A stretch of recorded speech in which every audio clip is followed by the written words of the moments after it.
This contrast to last year, where we had 4,900 wildfires and 118,000 acres burned. 26 times more acreage burned this year in the state of California than in 2019.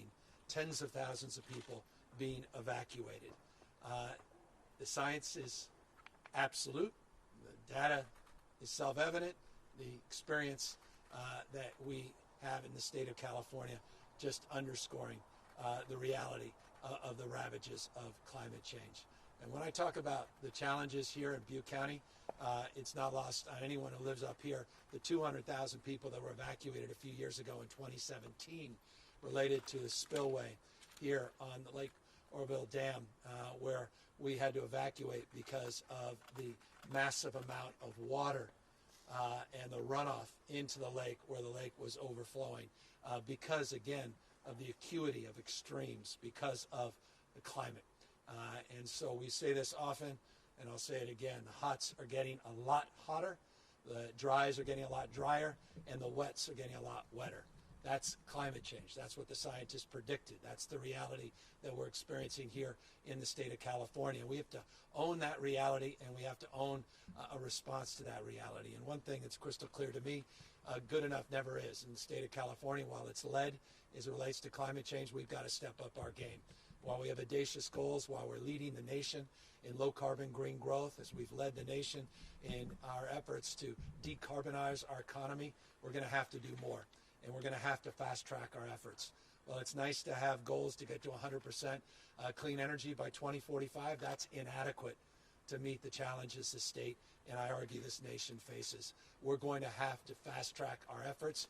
We're going to have to be more aggressive in terms of meeting our goals much sooner. And I have tasked now our administration, led by two members to my right, Jared Bloomfeld, who runs the EPA in the state of California, and Wade Crowfoot, who runs our resource agency, to go down in every prescriptive goal that the state has, to go down that list and to dust off our current processes, our current strategies, and accelerate all of them across the board in terms of the work we're doing to not just broadly decarbonize our economy, but to specifically adapt strategies to get more electric vehicles out of the street, and to electrify our transportation, to focus on our land use efforts in this state in a much more dynamic and deliberative manner, to look at our soils policies in the state of California, our industrial and agricultural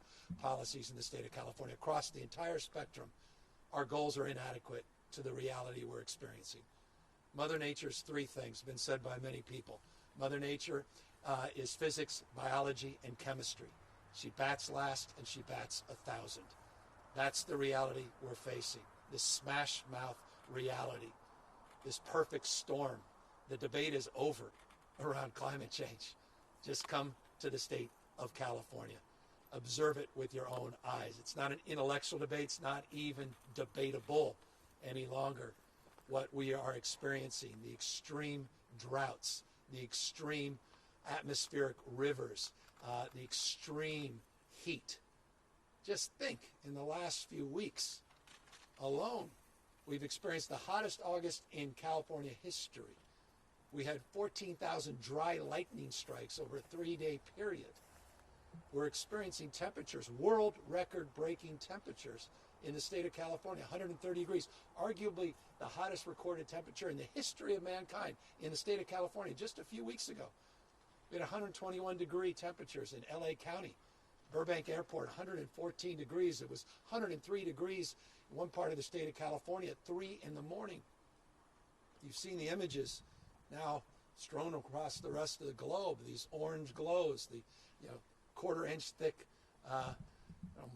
snow that is these ashes that are falling hundreds of miles away from these fires that we are experiencing north California, 800 miles down to southern part near the border of Mexico. 28 active large-scale fires that the state of California is currently battling. 14,600 firefighters currently battling those wildfires. mutual aid coming from every local municipality and mutual aid coming from around the world.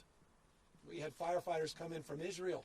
I was talking to Prime Minister Justin Trudeau, sending firefighters from Canada. We're reaching out to partners. I was talking to Governor Murphy yesterday from New Jersey. New Jersey is sending engines out here on the west coast of the United States to the state of California. We have Utah and Texas. Montana has helped out. Obviously, Oregon and Washington. Not only are we receiving mutual aid from Oregon and Washington, we're going to need to reciprocate and provide mutual aid in Oregon and Washington. They're also dealing with record-breaking fires and loss of property. Economic impacts. If you say, all right, well, this is a health issue perhaps with the air we breathe and the air quality. Perhaps this obviously has an impact in terms of the quality of life. How about the economic consequences? Just ask the folks here in Butte County, $2.2 billion just to clean up the debris related, to the campfire. $2 billion just to clean up the debris. I don't know, I need to emphasize it a fourth time. The economic consequences of our neglect. You want to know the cheapest way to deal with this is to invest in the future, to invest in a low-carbon, green growth future, to decarbonize our economy, to change the way we produce and consume energy. It is the cheapest way to go. The biggest cost is in our neglect. The biggest cost is not accelerating and fast-tracking our low-carbon strategies. And by the way, California is doing that 5-to-1. We have more green jobs than we do fossil fuel jobs. 5-to-1, not 2-to-1, 5-to-1. We're proving this paradigm. You could grow your economy, 3.8% average GDP growth in the last 5 years in the state of California as we move to accelerate the decarbonization of our economy. But again, it's not enough. And it's not enough to do it alone. The state of California doesn't live in an island. While it's the largest state in our union, it's not even large enough to have the consequences in terms of marking a greater impact in reducing greenhouse gas emissions. And that's why we need to get other states on board. And I couldn't be more pleased, in particular, with our Pacific Coast Collaborative we have with Oregon and Washington and the leadership of Governor Brown, not just the current Governor Brown in Oregon, the previous Governor Brown in the state of California, and Governor Inslee up in Washington State. We've led a partnership not just in the Pacific Coast, but we also led a partnership in a U.S. alliance, 24 states plus California, 25 states that have come together, basically doubling down on the Paris Protocol. So as the rest of the nation moves in one direction, we are moving in a more enlightened direction. And I say we, that's 24 states plus the state of California. And that's impactful. Just think about California alone. This state, its population is larger than the 163 nations that signed up on the Paris Protocols. There are 196 nations. California's population alone is larger than 163 nations. So we want to punch above our weight. We want to continue to punch above our weight, but we're going to need more people coming on board.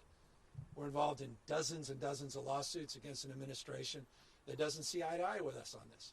And rather than lamenting about it, we'll continue to fight in the courts. We'll continue to win, as we are overwhelmingly, against the rollbacks of the Clean Air Act and the Clean Water Act, and continue to make a case, not even make a case, just prove what we've been asserting, that these efforts will save taxpayers money, that will lower the cost of consuming energy, that will inure to building more resiliency in our environment and allow us to leave something a little bit better than this to our kids and grandkids.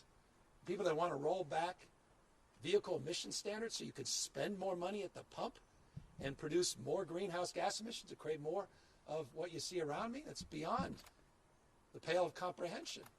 We're fighting against that, and we'll prevail as long as more people come to this cause. And so I guess, forgive me, I'm being a little bit long-winded, but I'm a little bit exhausted that we have to continue to bait this issue. This is a climate dam emergency. This is real, and it's happening.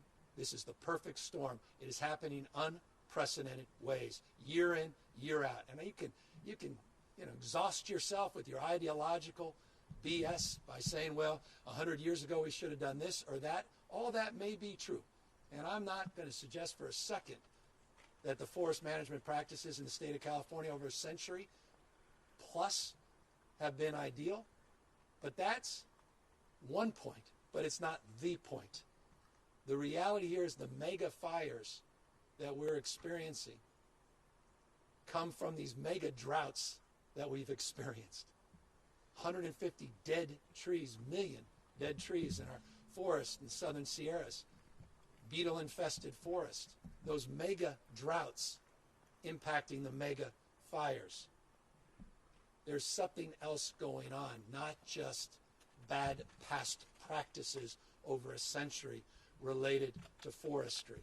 That said, we do recognize we have to do more in terms of prescribed burns.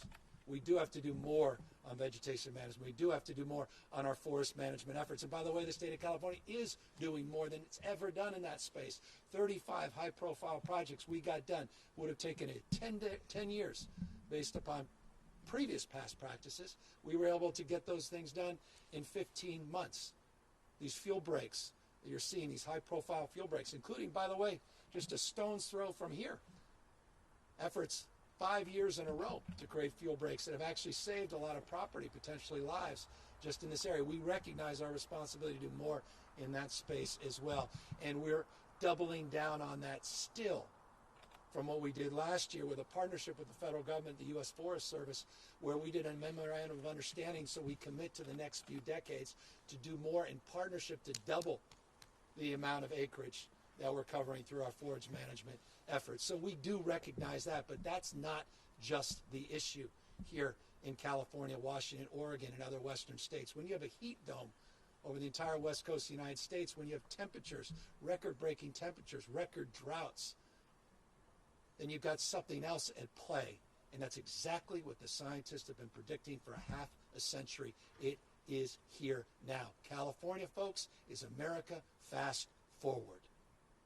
What we're experiencing right here is coming to a community all across the United States of America unless we get our act together on climate change, unless we disabuse ourselves of all the BS that's being spewed by a very small group of people that have an ideological reason to advance the cause of a 19th century framework and solution. We're not going back to the 19th century.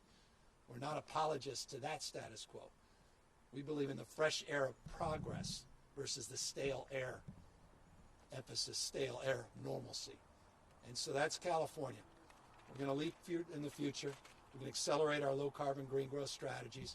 We're going to create more economic opportunity in this space, more resiliency, a sustainable mindset, and we're going to advance this cause in partnership with hundreds and hundreds of subnational and national leaders around the rest of the world. One of the great inheritance I received as the 40th governor of California is the work of the 39th in establishing an MOU under 2 protocol with 200 plus nations and governments, subnational governments around the world. That's leadership. We want to build on that work. The U.S. U.S. Alliance, Climate Alliance, we want to build on that. The Pacific Coast Collaborative, we want to build on that, and we want to build on the framework of our cap and trade program, build on the framework of all of these audacious goals on electric vehicles, all of our audacious goals on waste and diversion, and all our audacious goals as it relates to getting to 100% clean energy. But we've got to fast track all of that if we're going to, I think, be judged well in the future. Because right now, everything we've done has been adequate. Continue to do what you've done, you'll get what you got. And so that's why I'm here a little more animated, explaining this to my 4 kids, my little 4-year-old who's, moved from talking about a novel coronavirus, actual language a 4-year-old uses, to now talking to me about what is going on outside and why you can't play around with a soccer ball outside. That's not the world I want to leave to my kids. It's not the world you want to leave to your kids. This is not a world that anyone should be experiencing, and we don't have to. Our decisions, not conditions, that will determine our fate and future. And so I'm very, very proud of California's leadership in the absence of national leadership, and I recognize our responsibility, again, to accelerate those efforts.